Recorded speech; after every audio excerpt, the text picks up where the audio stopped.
ऋषि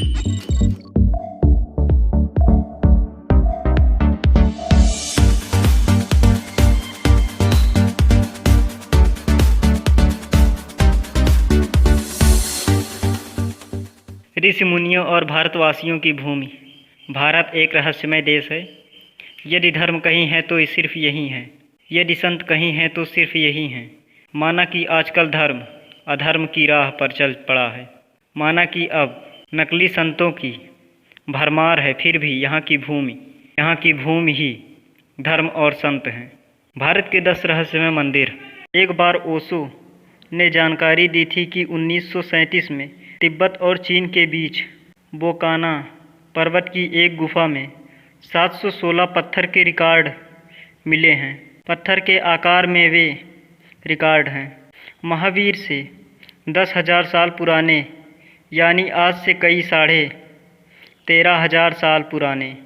ये रिकॉर्डर बड़े आश्चर्य के हैं, क्योंकि ये रिकॉर्डर ठीक वैसे ही हैं जैसे ग्रामोफोन का रिकॉर्ड होता है। ठीक उसके बीच में एक छेद है और पत्थर पर ग्रूव्स है, जैसे कि ग्रामोफोन के रिकॉर्ड पर होता है। अब तक राज नहीं खोला जा सका है कि वे किस यंत्र पर बजाए जा सकेंगे, लेकिन एक बात तो हो गई है। रूस के एक बड़े वैज्ञानिक डॉक्टर सर्जिएव ने वर्षों तक मेहनत करके यह प्रमाणित कर दिया है कि वे हैं तो रिकॉर्डर ही। किसी यंत्र पर और किसी सुई के माध्यम से वे पुनर्जीवित हो सकेंगे, यह अभी तय नहीं हो सका। अगर एकाध पत्थर का टुकड़ा होता तो संयोगिक भी हो सकता है। इनकी संख्या 716 है। सब एक जैसे हैं, जिनमें बीच में छिद्र है। सब पर ग्रूव्स हैं और अपनी पूरी तरह सफाई धूल ध्वांस जब अलग कर दी गई और जब विद्युत यंत्रों से उनकी परीक्षण की गई, तब बड़ी हैरानी हुई। उनसे प्रतिपल विद्युत की किरणें विकिरणित हो रही हैं। लेकिन क्या आदमी के आज से 12,000 साल पहले ऐसी कोई व्यवस्था थी कि वह पत्थरों में कुछ रिकॉर्ड कर सके? तब तो हमें सारा इतिहास और भी ढंग से लिखना होगा। भारत में ऐसे कई स्थान हैं जिनका आज भी रहस्य बरकरार है। इन अनसुलझे रहस्यों को सुलझाने का क्या कोई प्रयास कर रहा है? वैसे तो भारत में हजारों अनसुलझे रहस्य हैं, लेकिन यहाँ प्रस्तुत हैं प्रमुख 10 अनसुलझे रहस्यों से भरे मंदिर। ऐसे कई मंदिर हैं जहाँ तहखानों में लाखों टन खजाना दबा हुआ है। उदाहरणार्थ केरल के पद्मनाभम मंदिर के 7 तहखानों में लाखों टन सोना दबा हुआ है। उसके 6 तहखानों में से करीब 1 लाख करोड़ का खजाना तो निकाल लिया गया है, लेकिन 7वें तहखाने को खोलने पर राज परिवार ने सुप्रीम कोर्ट से आदेश लेकर रोक लगा रखी है। आखिर ऐसा क्या है उस तहखाने में कि जिसे खोलने से वहां तबाही आने की आशंका जाहिर की जा रही है? कहते हैं उस तहखाने का दरवाज़ा किसी विशेष मंत्र से बंद है और वह मंत्र से ही खुलेगा। वृंदावन का एक मंदिर अपने आप ही खुलता और बंद हो जाता है। कहते हैं कि निधिवन परिसर में स्थापित रंगमहल में भगवान कृष्ण रात में शयन करते हैं। रंगमहल में आज भी प्रसाद के तौर पर माखन मिश्री रोजाना रखा जाता है। सोने के लिए पलंग भी लगाया जाता है।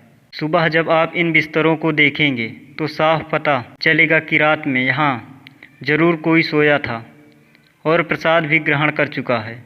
इतना ही नहीं, अंधेरा होते ही इस मंदिर के दरवाजे अपने आप बंद हो जाते हैं। इसलिए मंदिर के पुजारी अंधेरा होने से पहले ही मंदिर में पलंग और प्रसाद की व्यवस्था कर देते हैं। मान्यता के अनुसार यहाँ रात के समय कोई नहीं रहता है।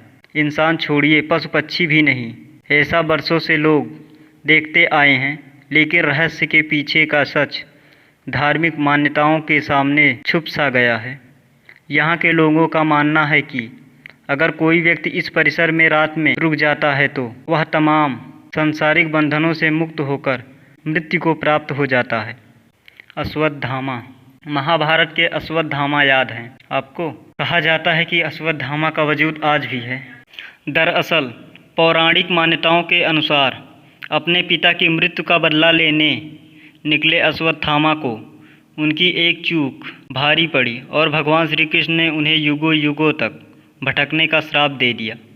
ऐसा कहा जाता है कि पिछले लगभग 5000 वर्षों से अश्वत्थामा भटक रहे हैं। मध्य प्रदेश के बुरहानपुर शहर से 20 किलोमीटर दूर असीरगढ़ का किला है। कहा जाता है कि इस किले में स्थित शिव मंदिर में अश्वत्थामा आज भी पूजा करने आते हैं। स्थानीय निवासी अश्वत्थामा से जुड़ी कई कहानियाँ सुनाते हैं। वे बताते हैं कि अश्वत्थामा को जिसने भी देखा उसकी मानसिक स्थिति हमेशा के लिए खराब हो गई। उसके अलावा कहा जाता है कि अश्वत्थामा पूजा से पहले किले में स्थित तालाब में नहाते भी हैं। बुरहानपुर के अलावा मप्र के ही जबलपुर शहर के गौरी घाट नर्मदा नदी के किनारे भी अश्वत्थामा के भटकने का उल्लेख मिलता है। स्थानीय निवासियों के अनुसार कभी कभी वे अपने मस्तक के घाव से बहते खून को रोकने के लिए हल्दी और तेल की मांग भी करते हैं। इस संबंध में हालांकि स्पष्ट और प्रमाणित आज तक कुछ भी नहीं मिला है। समुद्र के नीचे द्वारिका। गुजरात के तट पर भगवान श्री कृष्ण की बसाई हुई नगरी यानी द्वारिका। इस जगह का धार्मिक महत्व तो है ही, रहस्य भी कम नहीं है। कहा जाता है कि कृष्ण की मृत्यु के साथ उसकी बसाई हुई यह नगरी समुद्र में डूब गई। आज भी यहाँ उस नगरी के अवशेष मौजूद हैं, लेकिन प्रमाण आज तक नहीं मिल सका कि यहाँ क्या है। वैज्ञानिक इसे महाभारत कालीन निर्माण नहीं मानता। काफ़ी समय से जाने माने शोधकर्ताओं ने यहाँ पुराणों में वर्णित द्वारिका के रहस्य का पता लगाने का प्रयास किया, लेकिन वैज्ञानिक तथ्यों पर आधारित कोई भी अध्ययन कार्य अभी तक पूरा नहीं किया गया है। 2005 में द्वारिका के रहस्यों से पर्दा उठाने के लिए अभियान शुरू किया गया था। इस अभियान में भारतीय नौसेना ने भी मदद की।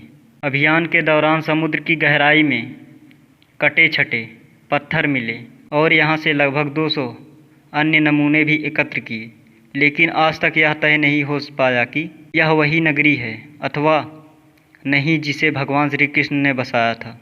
आज भी यहाँ वैज्ञानिक स्कूबा डाइविंग के जरिए समंदर की गहराइयों में कैद इस रहस्य को सुलझाने में लगे हैं। कैलाश पर्वत। इसे दुनिया का सबसे बड़ा रहस्यमयी पर्वत माना जाता है। यहाँ अच्छी आत्माएं ही रह सकती हैं। इसे अप्राकृतिक शक्तियों का केंद्र माना जाता है। यहाँ पर्वत पिरामिडनुमा आकार के हैं। वैज्ञानिकों के अनुसार यह धरती का केंद्र है। यह एक ऐसा भी केंद्र है जिसे एक्सिस मुंडी कहा जाता है। एक्सिस मुंडी अर्थात दुनिया की नाभि या आकाशीय ध्रुव और भौगोलिक ध्रुव का केंद्र। यह आकाश और पृथ्वी के बीच संबंध का एक बिंदु है जहाँ 10 दिशाएं मिल जाती हैं। रसिया के वैज्ञानिकों के अनुसार एक्सिस मुंडी वह स्थान है जहाँ अलौकिक शक्ति का प्रवाह होता है और आप उन शक्तियों के साथ संपर्क कर सकते हैं। कैलाश पर्वत की संरचना कंपास के 4 दिक बिंदुओं के समान है और एकांत स्थान पर स्थित है जहाँ कोई भी बड़ा पर्वत नहीं है। कैलाश पर्वत पर चढ़ना निषिद्ध है, पर 11वीं सदी में एक तिब्बती बौद्ध योगी मिलारेपा ने इस पर चढ़ाई की थी। रसिया के वैज्ञानिकों की यह रिपोर्ट यूनस्पेंशियल मैगजीन के 2004 के जानकारी अंक में प्रकाशित हुई थी।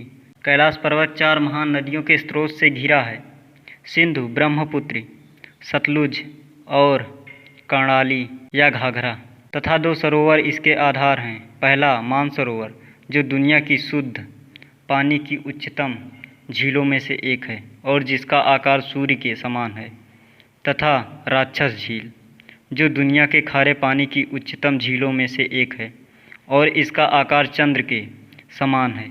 ये दोनों झीलें सौर और चंद्र बल को प्रदर्शित करती हैं जिसका संबंध सकारात्मक और नकारात्मक ऊर्जा से है।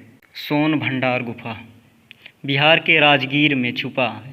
मौर्य शासक बिंबिसार का अमूल्य स्वर्ण भंडार। बिहार का एक छोटा सा शहर राजगीर जो कि नालंदा जिले में स्थित है, कई मायनों में महत्वपूर्ण माना जाता है। यह शहर प्राचीन समय में मगध की राजधानी था।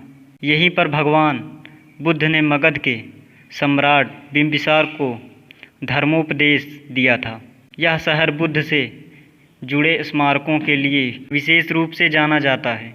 इसी राजगीर में है सोन भंडार गुफा। इस गुफा के बारे में कहा जाता है कि इसमें बेशकीमती खजाना छुपा है जिसे कि आज तक कोई नहीं खोज पाया। यह खजाना मौर्य शासक बिंबिसार का बताया जाता है। हालांकि कुछ लोग इसे पूर्व मगध सम्राट जरासंध का भी बताते हैं।